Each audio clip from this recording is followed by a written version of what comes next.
Closeters, welcome back to Closet Indonesia YouTube channel. Aku Cinda. Aku Nisca. Dan kali ini kita berdua ada di segmen Momanials.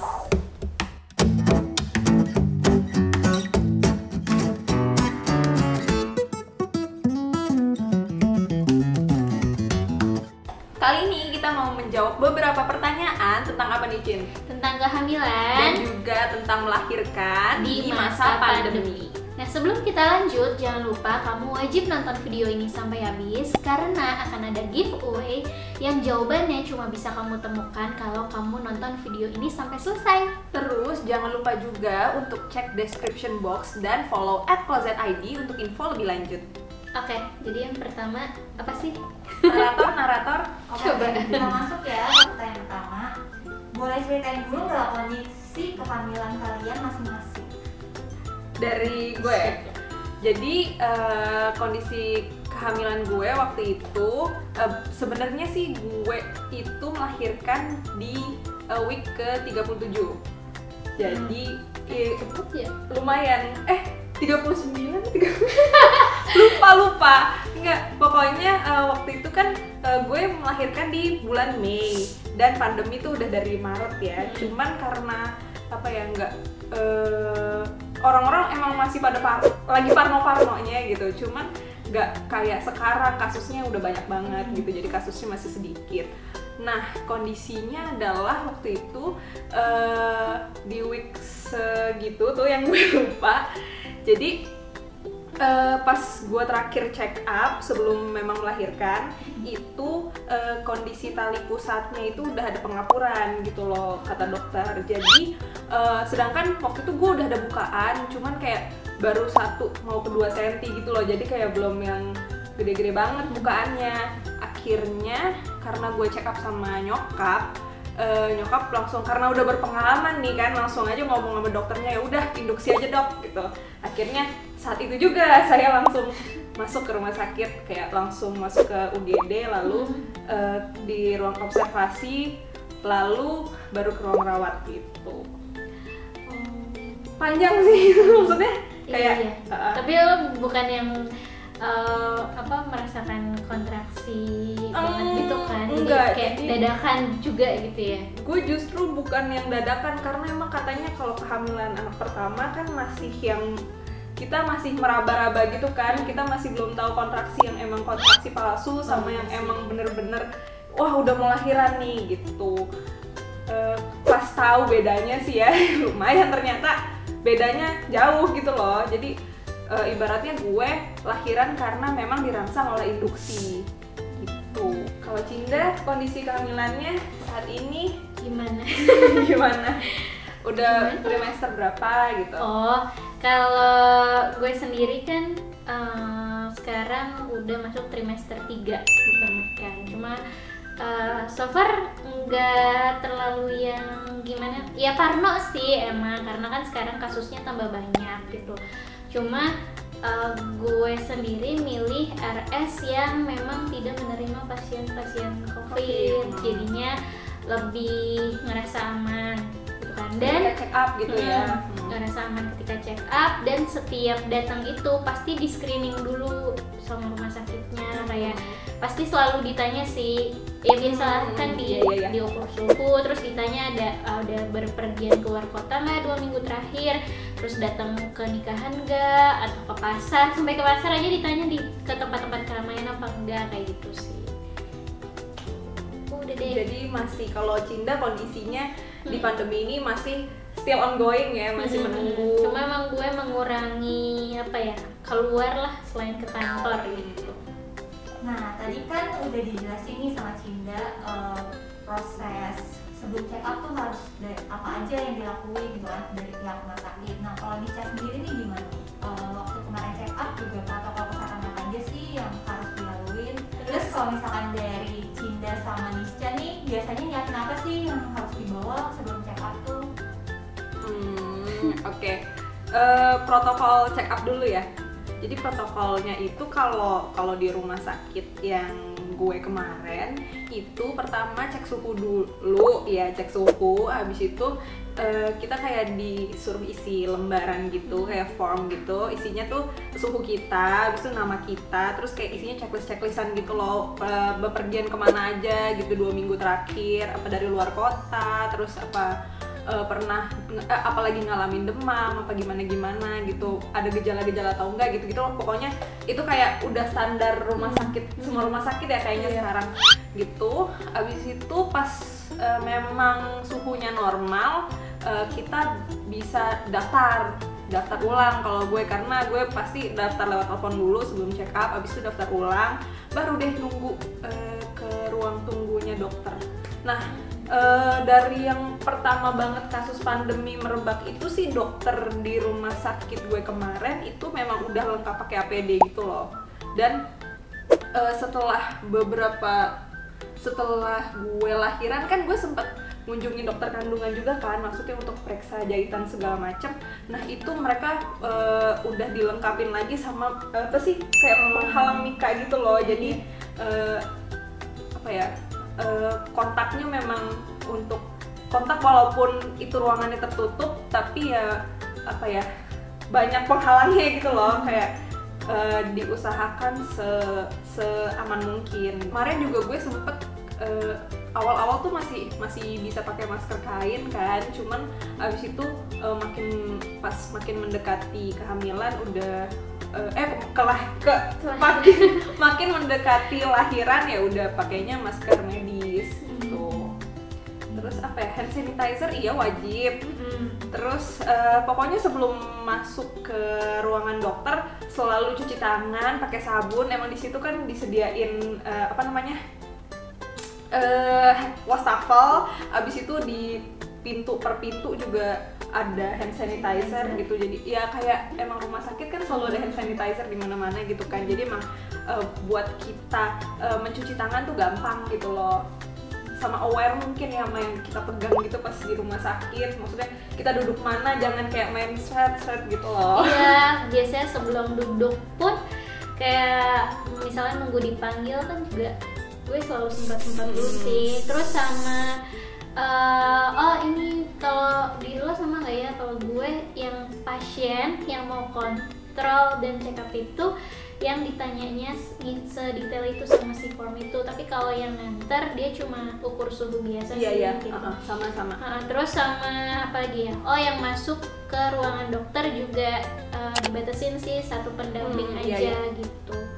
Dan di dalam ruang dokter itu dokter gue juga pakai APD sama pakai sarung tangan, dan setiap ganti pasien dia ganti sarung tangan. Terus emang udah di mejanya tuh ada si mika itu. Terus kayak kan kalau ibu hamil kan pasti USG. Nah itu juga setiap ganti pasien disterilin lagi kasurnya kayak gitu. Nah itu ya. Kalau dari kalian sendiri jadwal check up-nya itu tetap 8 kali atau ada perubahan sih?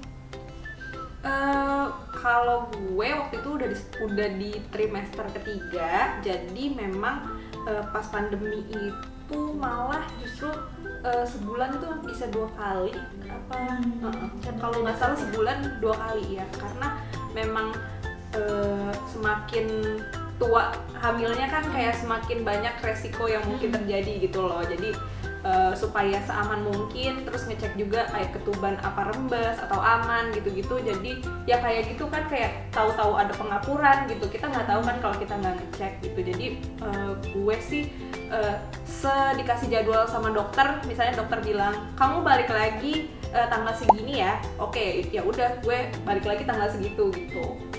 Kalau Cinda?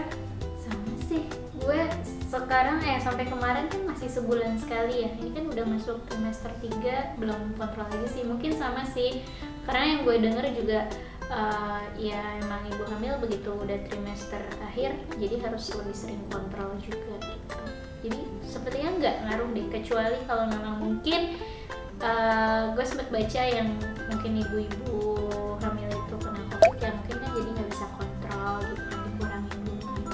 Dengan kondisi masing-masing. Nah kalau di Indonesia sendiri kan nih ada budaya-budaya kayak syukuran 7 bulan, terus akikah. Nah kalau kalian sendiri selama pandemi ini masih ngadain atau mendingan gak usah dulu deh gitu?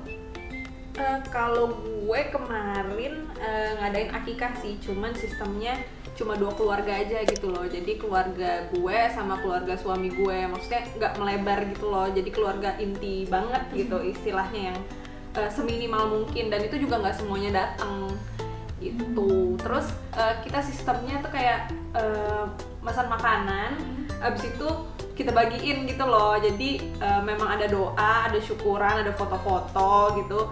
Tapi untuk makanannya sendiri ya kita bagiin, kita sebar gitu loh, bukan apa ya, bagi ke tetangga, bagi ke saudara gitu. Jadi tetap ibaratnya orang dapat berkahnya juga gitu.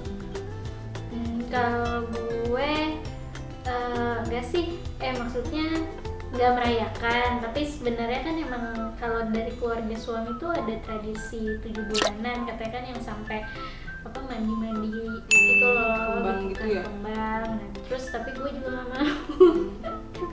Terus dan suami gue juga menghindari itu sih, maksudnya kayak kan lagi pandemi, kalau ngumpulin keluarga kan riskan gitu kan. Jadi ya udah kita mutusin buat ya sama sih, jadi selamatan sendiri, kayak cuma mesen makanan terus nanti dibagi-bagiin ke tetangga gitu. Nah kan kita nih lagi PSBB, nggak boleh kemana-mana, di rumah aja gitu kan. Nah sedangkan kalau ibu hamil kan biasanya disuruh banyak gerak, banyak jalan, biar nanti persalinannya gampang. Kalau dari kalian sendiri tuh gimana sih nyiasatinnya gitu? Kalau aku sih lebih ngandelin YouTube ya, karena kan sekarang semua udah bisa lebih gampang diakses. Jadi kayak ya udah yoga sendiri atau banyakin jalan pagi gitu-gitu. Kalau misalnya gimana? Kalau aku juga sama sih. Jadi sedia yang namanya Gymbal tuh, wajib beli Gymbal. Abis itu kayak ya udah, dengan Gymbal tuh kita bisa melakukan berbagai gerakan yang istilahnya perangsang si bayi buat turun gitu loh kepalanya. Itu ngaruh banget ya? Gak Gue tau sih, jujur belum, tapi penasaran. cuman Belum apa nyoba. ya, itu ngurangin sakit yang bener-bener kayak kalau lagi tegang gitu loh. Pas kita duduk di Gymbal, apa entah gerakannya muter-muter, maju mundur gitu-gitu, kayak lebih rileks aja. Entah sugesti atau beneran ada otot-otot yang bergerak, nggak tahu juga Tapi lo gitu. rutin apa enggak? Gue sih tiap hari ada lah duduk di Gymbal, cuman untuk nyetel YouTube dan bergerak dengan seriusnya ya nggak setiap hari juga sih. Coba nanti gue beli ya. Beli itu investasi kok, maksudnya nggak mahal juga. Mulai dari bulan berapa pakai Gymbal? 32 minggu. Oh, oke. Nah masuk lagi nih ke proses melahirkan ya. Apa nih yang jadi tantangan terbesar melahirkan saat pandemi? Yang pertama itu banyak tes yang harus dilaluin gitu. Jadi kalau kasus gue adalah gue rapid dulu, waktu itu kan rapid masih maksudnya masih lumayan dilihat lah gitu. Rapid negatif, tapi kemudian gue cek ronsen paru, ternyata ada bercak, mungkin karena kebiasaan buruk ya sebelumnya sepertinya begitu gitu loh.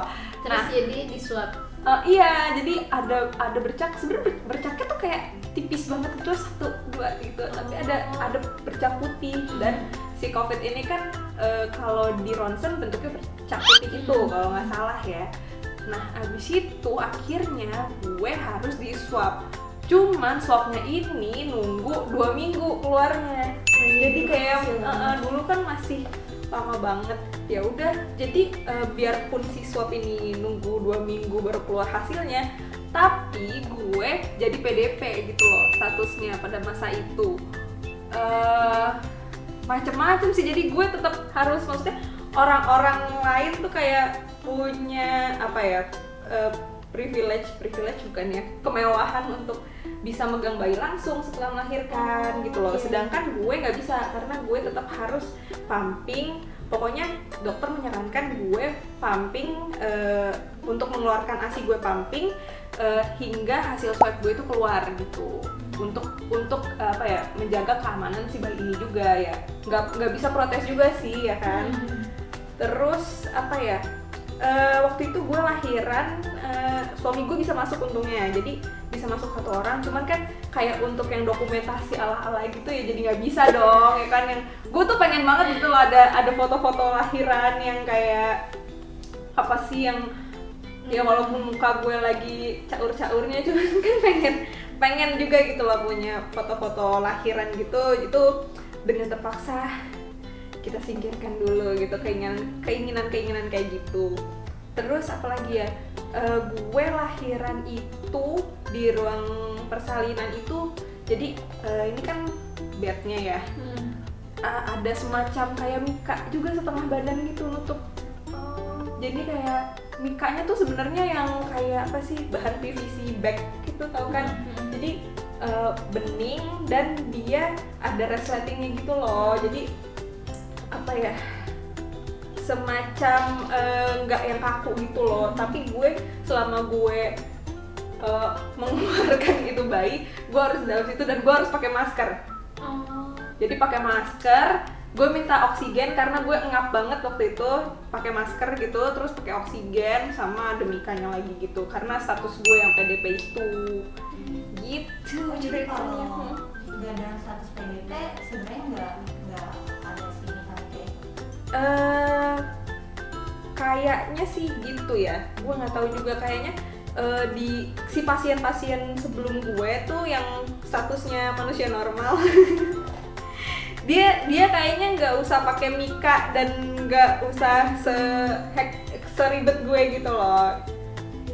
Terus kalau dari segi pengunjung ini nggak sih kayak sangat dibatasi, terus habis itu Malah nggak ada yang bisa ngunjungin, istilahnya yang nemenin lo saat itu ya dia doang, kecuali nanti apa ya, suami gue kan masih yang masuk kerja gitu kan. Nah itu karena nyokap gue udah WFH, nyokap gue gantian sama suami gue, jadi suami gue malam, nyokap gue pagi sampai sore, abis itu suami gue datang lagi gitu. Itu gue di ruang observasi itu 2 kali 24 jam, 2 hari, baru abis itu melahirkan, abis itu baru masuk ruang rawat inap gitu. yang itu juga udah harus apa sih, kayak punya bukti kalau negatif. Kalau si suami gue sih nggak dites apa-apa sih waktu itu, cuma suhu doang. Cuma gue nggak tahu kalau sekarang gimana setelah si kasusnya nembus 1,2 juta gini. Ada nggak sih momen yang hilang saat melahirkan tuh di masa pandemi? Kalau momen gue itu yang tadi itu, karena gue PDP ini beda-beda orang sih ya. Kalau kasus gue itu karena gue PDP, jadi gue nggak bisa inisiasi menyusui dini. Jadi anak gue pas udah brojol sempet sih ditaruh di perut, tapi jadi untuk ngerasain kulit ibunya mungkin ya. Tapi habis itu langsung dibawa untuk dibersihkan sama dicek sama dokter anak gitu.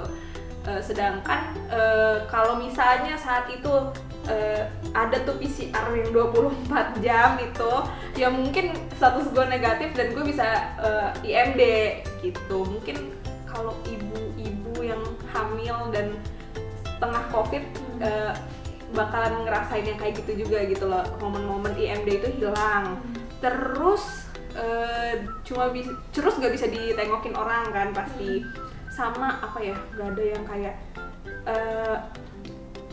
kita kalau misalnya lahiran kan apa ya, rame gitu nggak sih ibaratnya.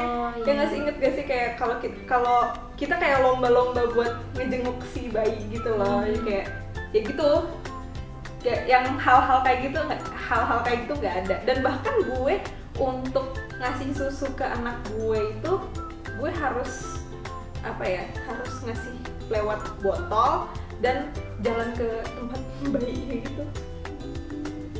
Pas jadi lo benar-benar pas di rumah sakit nggak kontak sama sekali ya? Iya, nggak cuman dibawa ke ya kamar. nggak dibawa ke kamar. Nah itu momen yang hilang juga. Lalu gue udah kayak ngebayangin kan bayi gue nanti ada di samping gue gitu kan, pakai baby box. Itu lucu banget, pas dia mau nyusu gue angkat gitu. Ternyata gue tidak mengalami hal itu gitu, bahkan sampai sekarang anak gue ya jadinya bingung puting. Sebenarnya memang bisa diakalin sih. Jadi mungkin harusnya ya pada masa itu gue datang ke konsultasi ke dokter laktasi atau manggil bidan ke rumah gitu. Itu kayak mungkin hal-hal itu sebenarnya bisa dilakukan. Cuman balik lagi ke COVID kan. Jadi kayak COVID itu membatasi gue untuk melakukan upaya-upaya seperti itu gitu. Jadi ya alhamdulillah sampai sekarang dia memang masih menyusui ASI, tapi ya ASIP aja gitu, nggak bisa di BF. Oke, pertanyaan terakhir, buat kalian nih yang udah ngerasain langsung gimana rasanya hamil di saat pandemi, terus melahirkan di saat pandemi, itu masuknya pro atau kontra bagi ibu-ibu yang mau merencanakan kehamilan di masa pandemi? Jawabannya kayak sebenarnya nggak mungkin saya kontra karena saya juga lagi hamil di masa pandemi. Maksudnya kayak gimana ya? Sebenarnya kan kalau hamil itu mungkin kalau yang baru menikah kan itu jadi apa ya, sebuah harapan ya gitu kan, emang keinginan ya setelah menikah gitu punya anak. Cuma balik lagi sih karena banyak juga faktor resiko yang harus diperhitungkan, kayak misalnya finansialnya gimana gitu kan, karena selama pandemi kan pasti ada juga yang gajinya dipotong mungkin, dan itu kan dia harus berpikir panjang ke depannya. Nanti kan dia butuh biaya buat check up, buat melahirkan, kebutuhan bayi kayak gitu. Terus apa lagi ya? Terus yang kedua faktor resiko pekerjaan juga ya, kalau misalnya ada beberapa kantor yang emang belum WFH itu kan jauh lebih beresiko. Kayak sesimpel sebenarnya orang-orang terdekat gue yang belum WFH itu ada juga loh yang lagi hamil terus ternyata dia positif kayak gitu. Itu kan hal-hal yang ngerinya adalah karena ibu hamil nggak bisa minum sembarang obat gitu, kayak gitu sih. Jadi mungkin itu yang harus dipertimbangkan juga. Kalau menurut gue gimana? Kalau menurut gue ya balik lagi ke orangnya memang masing-masing. Jadi gue nggak pro, gue nggak kontra, jadi gue netral ya sebenarnya. Jangan misalnya kalau ada orang yang merasa dia sanggup untuk hamil dan melahirkan di masa pandemi, despite all the banyak perhitungan di balik itu gitu, ya why not gitu. Cuman kalau misalnya memang ngerasa itu sesuatu yang berat dan masih banyak misalnya hal yang mungkin jadi kalau hal yang menjadi prioritas bagi dia gitu selain kehamilan, ya mungkin bisa dipertimbangkan lagi untuk merencanakan kehamilan itu. Terus kalau misalkan lagi hamil terus pandemi gini kan kayak lo kan harus membatasi diri juga kan sama orang, dan ya harus terima juga gitu ketika orang-orang kayak mikirnya aduh lo lebay, aduh lo parnoan kayak gitu loh. Terus karena itu sih yang gue hadapi, kayak gue tidak bukan mengurangi, gue benar-benar tidak datang ke acara nikahan siapapun termasuk keluarga gitu kan, teman dekat yang udah sahabat. Meskipun gue misalnya dapat bridesmaid kayak gitu ya itulah resikonya gitu. Lo siap hamil, lo siap mau punya bayi, dan lo harus siap juga gitu dengan segala resiko yang ada demi keselamatan diri sendiri dan si baby juga ya kan. Oke, jadi itu dia sharing-sharing kita, obrolan kita seputar kehamilan dan melahirkan di masa pandemi. Jangan lupa juga karena ada giveaway yang bisa kamu temukan infonya di description box dan Instagram @falzetid. Plus jangan lupa like, like dan subscribe YouTube channel Closet Indonesia. Terus jangan lupa juga komen kamu mau kita bahas apa lagi di video-video selanjutnya. Karena pastinya akan banyak lagi bahasan seputar Mamanials yang belum terungkap gitu. Yang mungkin penasaran banget nih, mau dong dibahas sama Closet, itu nanti bisa kita buatin videonya. Jadi thanks for watching dan see you on the next video. Bye-bye. Bye.